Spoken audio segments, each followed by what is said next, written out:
Welcome back. We are in the midst of a series called Pre-Decide, where we've been talking about decisions you can make now that will help you maintain a vibrant and meaningful faith in the future. Because the quality of our decisions shapes the direction of our lives. What we're going to end up seeing is that people who are extremely wise, mature, generous, and loving, they didn't accidentally become that way. No, they've been shaped by intentional choices over the span of their lives.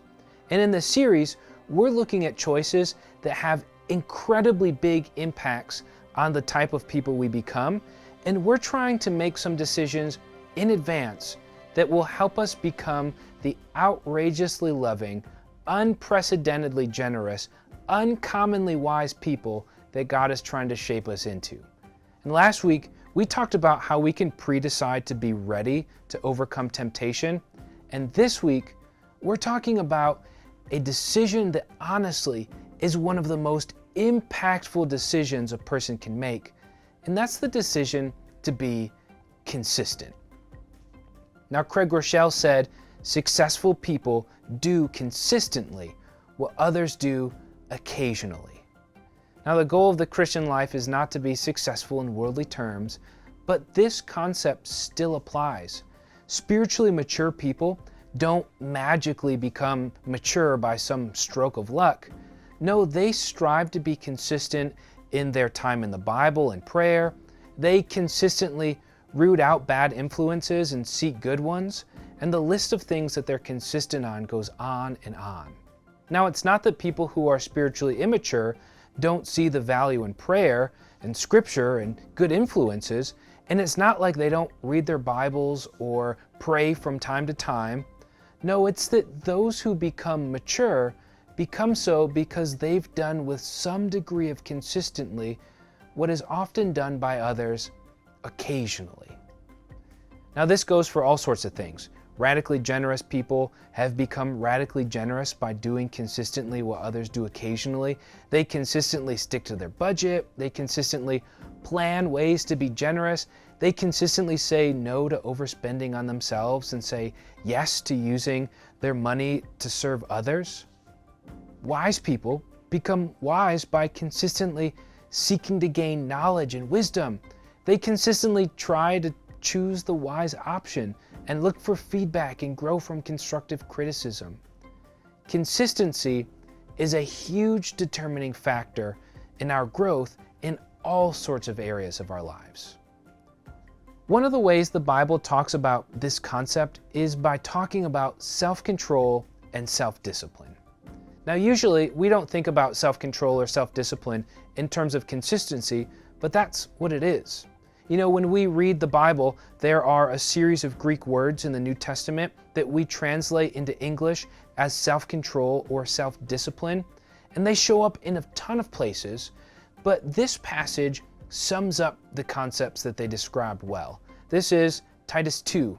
It says in verse 11, "For the grace of God has appeared that offers salvation to all people."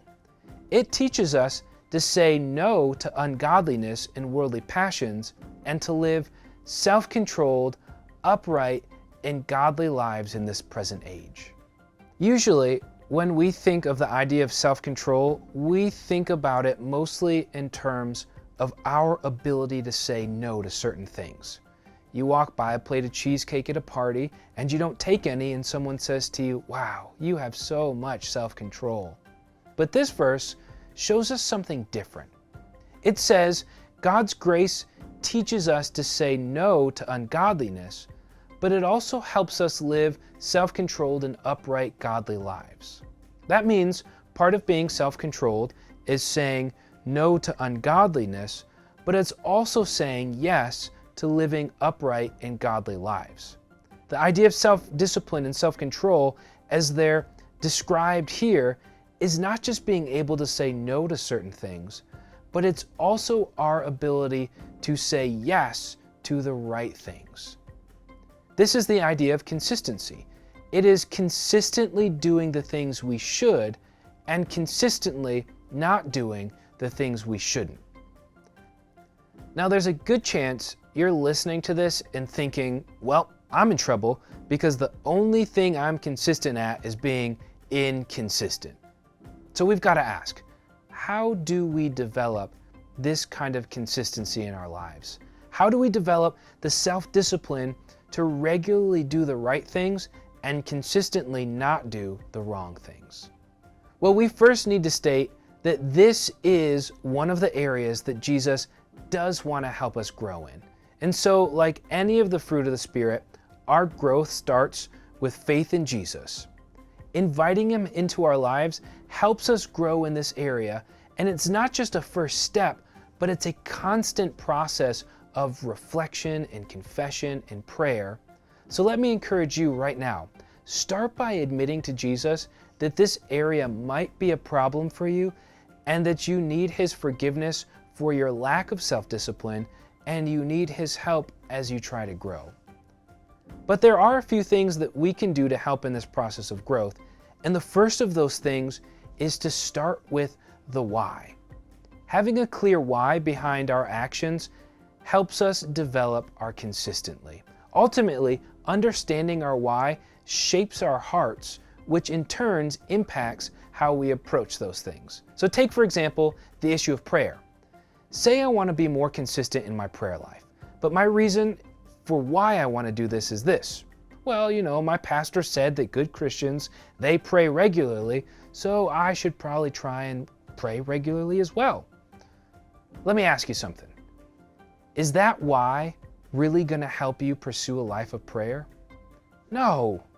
But if my why is that I cannot persist in faithfulness without a deep connection to Jesus, and prayer connects me to the life-giving presence of the God of the universe, and I absolutely need it, and that I am loving myself and my family and my church when I pray for them. Now that reason, it'll change my desire for why I want to pursue prayer. Having the right why moves us away from pursuing things out of obligation, and it helps us pursue things out of passion. Knowing the why matters. But we also need to plan to fail, because none of us are ever going to be perfectly self-disciplined. In his really good book called Atomic Habits, James Clear compares our self-control and our self-discipline to any other muscle in the body. It can grow in strength, but it can also atrophy. All of this means that consistency, it takes time to grow, and we typically don't start off being able to be consistent all of the time. We need to recognize that this is something that we grow in, which means we will fail. So when we plan to fail, it helps us be able to pick back up and keep going. So how do we plan to fail? Well, first, we make a commitment to keep trying. Just because we failed doesn't mean we should give up.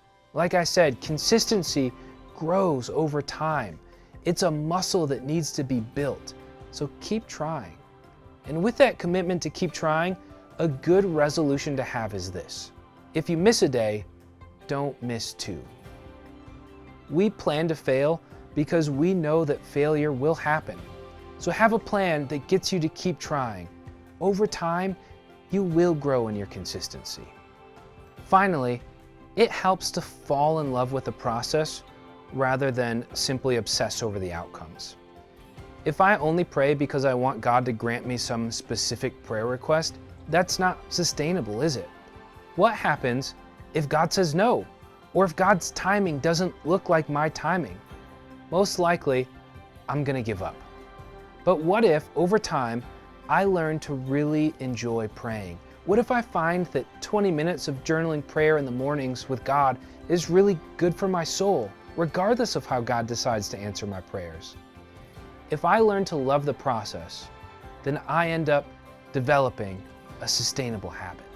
Here's the deal. We can pre-decide to be consistent with the things that matter in our lives.